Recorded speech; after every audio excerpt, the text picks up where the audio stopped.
everyone, welcome to Conquering Not Scrap More with Brenda. I'm Brenda, and today we're going to show you how to make the checkerboard block.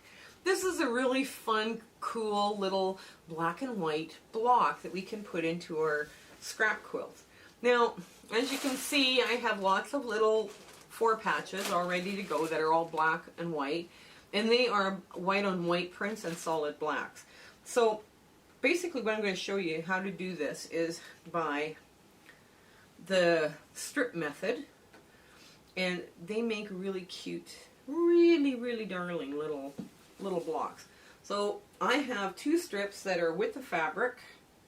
Ooh, it is with fabric, and it's got a bunch of thread on it that I'm going to just quickly run through the sewing machine, and then we'll show you how to cut this. Okay, so come on a little closer and we'll get it going.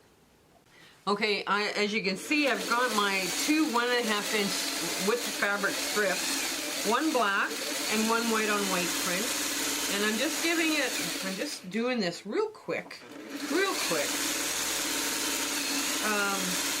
get through this. Now I'm not going to show you how to make a bunch of 4 patches because we've got a bunch of here already to go, but I do want to show you how to spin your seams to make sure that it's your work lies really flat, because that is really important, especially when you're doing like a checkerboard block like this. Now, okay, I'm just going to pull this out like so.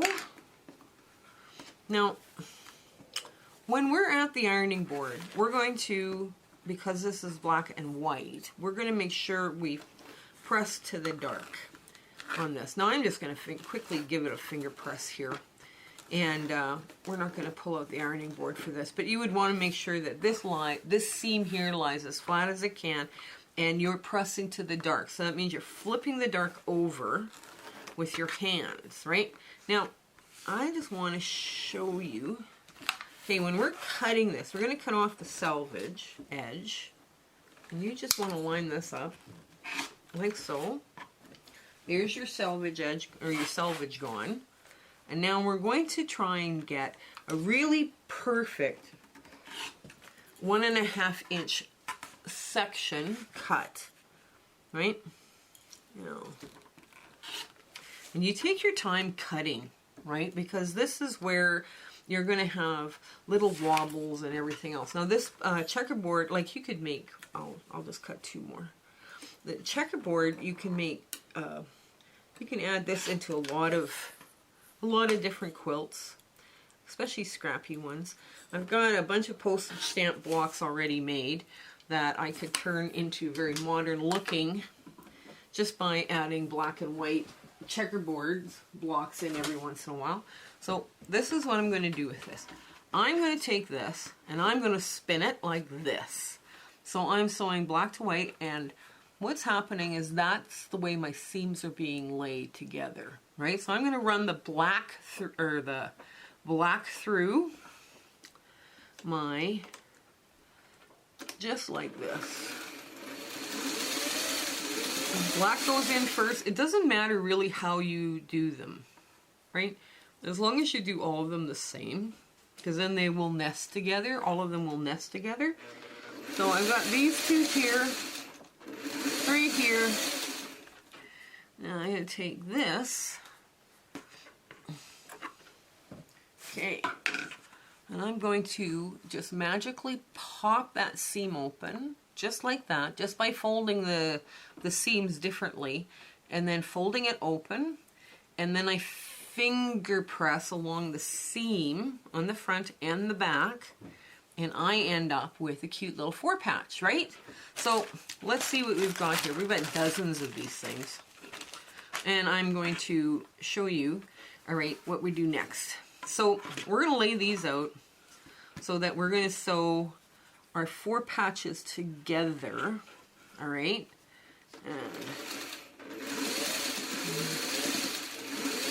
And they all line up. Make sure you run them through the sewing machine all the same way, because then they will all line up together. So I got 2. Okay, let me just, I'll have to do a few of these. Sorry about this. I should have had some of them done, sewn already. They have to run 8 of these pairs through, which, just in order to make one little checkerboard block. Okay. 1, 2, 3, 4. Okay. All right.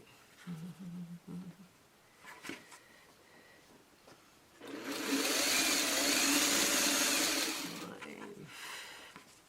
There we go. 6. And I have a variety of white on whites prints. 6. Okay.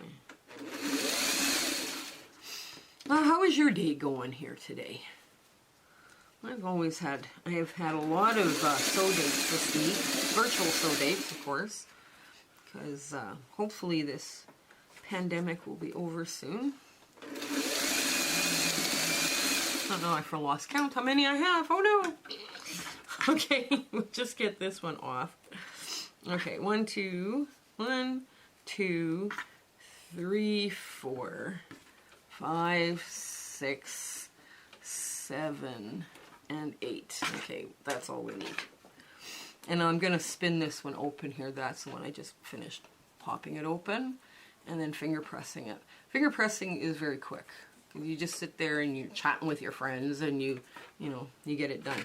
So now what we're going to do is we're going to take all 8 of these and we're going to pop them open, but they're going to pop open the other way, right? So you see how they're starting to now oscillate between each other, right? And they will lie really flat. So we're just going to get them all going different directions and then we'll nest them together.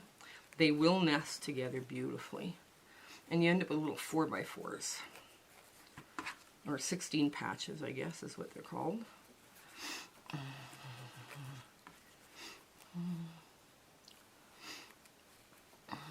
When I sat down and I sewed all my 1.5 inch squares together, I ended up with 22 of these checkerboard blocks with, just 22, and they're all 8x8. And this is exactly how I did them. Okay, now, this one will come off. So what we're going to do now is we're going to lay these side by side. So the black against the white. Now the white is going to go through the machine first. Now you can see that this is going to all nest. All of these are going to nest. Now you can just, if you want to pin, you can. You don't have to. There we go. And just match it up. Match this up. Okay, so that's one block. There we go. And get this all here. Oh. Now these are really cute, fun, they're little fun things to do. I know they're really tiny and sometimes people are just dread working with postage stamp size. But they come together quick enough. I was always very surprised how quickly they do show up. They do come together. We'll just get you this one.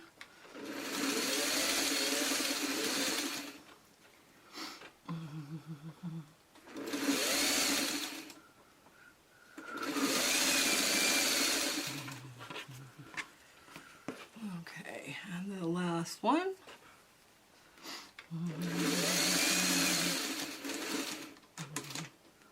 None of this small piecing is really scary.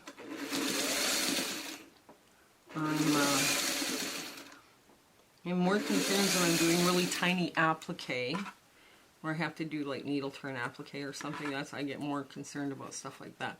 So now we've got 3 off and 1 still there.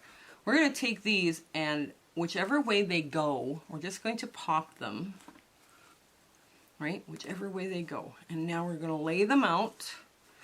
And we're going to take our fingernail and we're going to run across that seam that we just popped open. And there it is. Now that just lies flat. If you can see that. I think this one's a better one to... There we go, like this. Again, whichever way they're going to go, You see some of the seams are going already a certain way, so you just, okay, well, just make it happen that way. Now if you're one that opens up your block, I'll show you what that looks like here in a sec. Okay. Now if you open up your block like this, some of the seams are already, half the seams are already spinning here like this, right? Like they're already going halfway like this. So you just make the rest of them go that way. And these are going like this, so you want to make that. You just want to oscillate them back and forth. I think that's the right word to use, oscillate. Anyway, so there you go. Now, we're going to sew them together just like a 4-patch. Okay.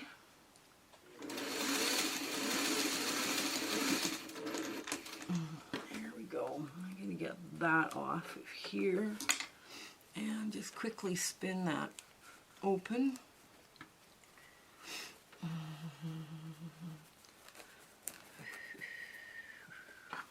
There we go. I'll go like this. Okay. And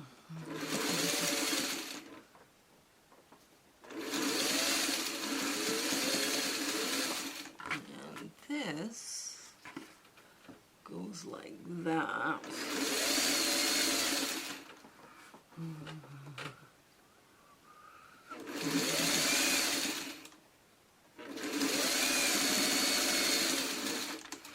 Okay, now this time, I've got a leader ender to go through, so I'm just going to pop these open the same way we did the last one, right? And just spread it open and make that all go one way and then the other way. It'll tell you how to do this all on its own, right? So you don't have to worry too much about, oh.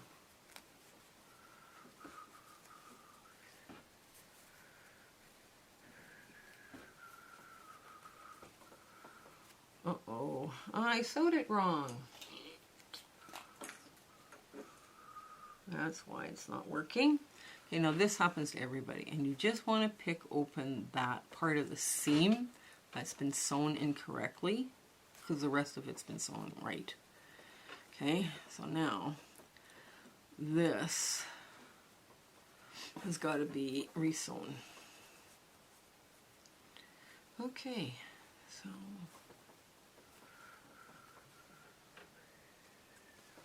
oh, this did, that's what happened. This, it flipped on itself, sorry. That's why. See, this happens to us too, you know. Like people that do this a lot, I mean, people that sew a lot, I mean, this happens where we make mistakes as well. So I'm just going to quickly run that through again with the right, with the seam going the right way. This is an easy fix, an easy correction. Well, my foot, hopefully my foot will stay on the machine. And we're off to the races. But that's okay, you know, you just make sure. It looked odd when I was running it through. So, there we go. There, and now it's all sewn shut. Okay, now we'll pop this open just like this. And it already pops open. So now, it's okay to make mistakes too, you know. And people are too hard on themselves nowadays. Okay, so there, we're going to put those, we're now going to put these together. And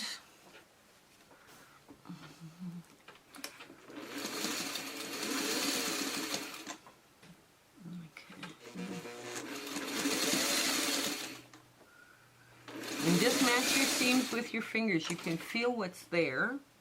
And the more of this you do, matching with your fingers instead of pins. I mean, if you want a pin, that, go for it.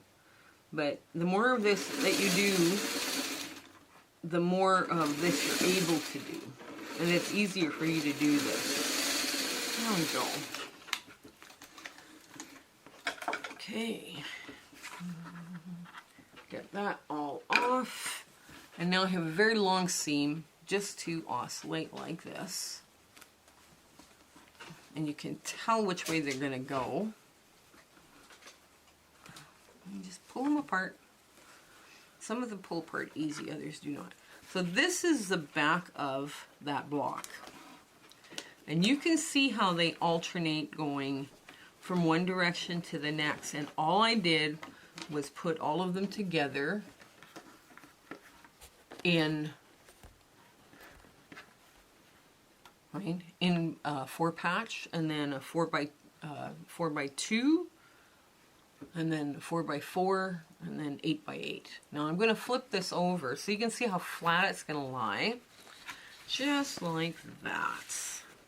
And this will measure 8.5 inches unfinished and 8 inches finished within a block. And you can see there's a variety of white on white prints, but pretty much they all go together like that. Here, I'll just flip this around again so you can see.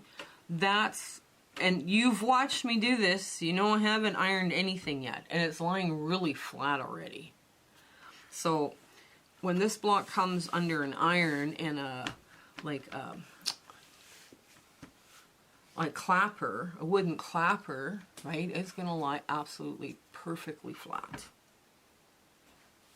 So tell us what you think about this little checkerboard quilt block. This is a really cute little happy thing to be working on. It didn't take long to make this. Now, one of the things I'll tell you, I could take a border, like a, put a border on it and make it into a portable checkerboard game board for kids in the car, or make with little checkers or whatever. It would be fun, and it's, it's kind of like cool, funky.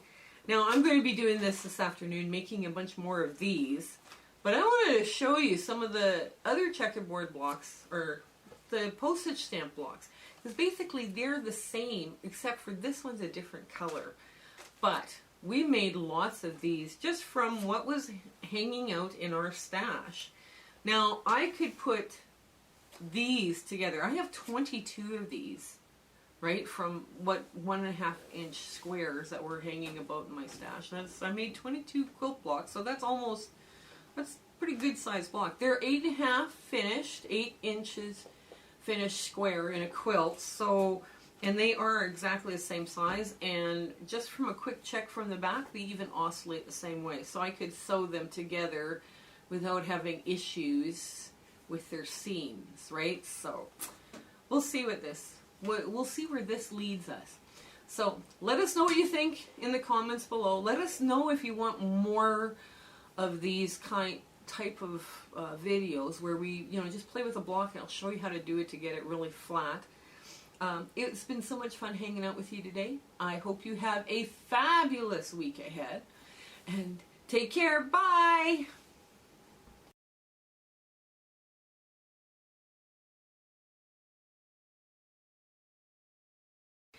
Okay, remember, if you like these videos, share, like, subscribe, definitely.